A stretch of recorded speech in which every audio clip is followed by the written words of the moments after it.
Assalomu alaykum hurmatli obunachilar, mana navbatdagi kami pechkamiz zavodskoydan kraskalangandan full variantidan kosonsoyga o'rnatib berdik.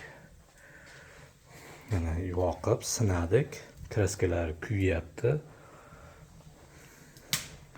O'zi bir 1-2 soat yoqib qo'yilsa, kraskalar kuyib o'zining holatiga kelib oladi, keyin tutamaydi. Mana yoqib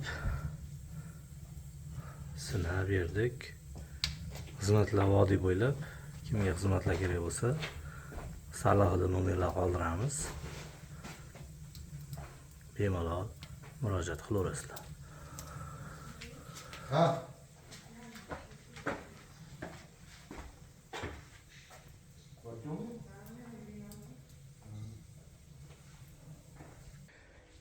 Videoga like bosib, kanalda yangilar bo'lsa obuna bo'lib qo'yasizlar. Xo'p, hamma yo'g'ini o'zimizga borib o'rnatib yoqib beramiz. Uydaga sement qum, shiperdan chiqadigan bo'lsa, bir dona azbestos olib beradi. Zavodskoyda umuman chak bo'lmaydi. Choklari polniy korpus. Aylanasi shuni bukilgan bo'ladi, choki bo'lmaydi.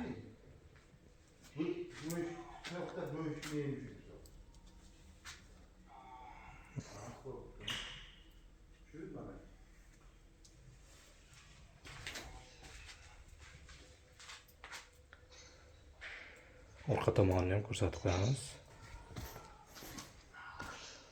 Mana bu orqa tomoni full varianti. Orqasida duxovkani eshigi ham bo'ladi, fullida. Qanoti bor, yonboshdagi issiqlar ham chiqadi. Pechka xullas uyda isitishga xizmat qiladi, xolos.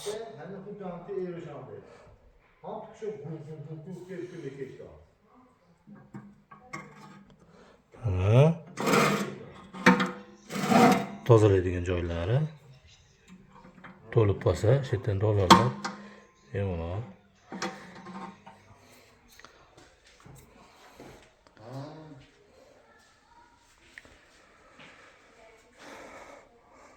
shlakablok перегородка shlakablok ekan, shuni o'rnatdik. Xizmat bo'lsa aloqaga chiqib qolasizlar. Sog' bo'lasizlar, salomat bo'lasizlar.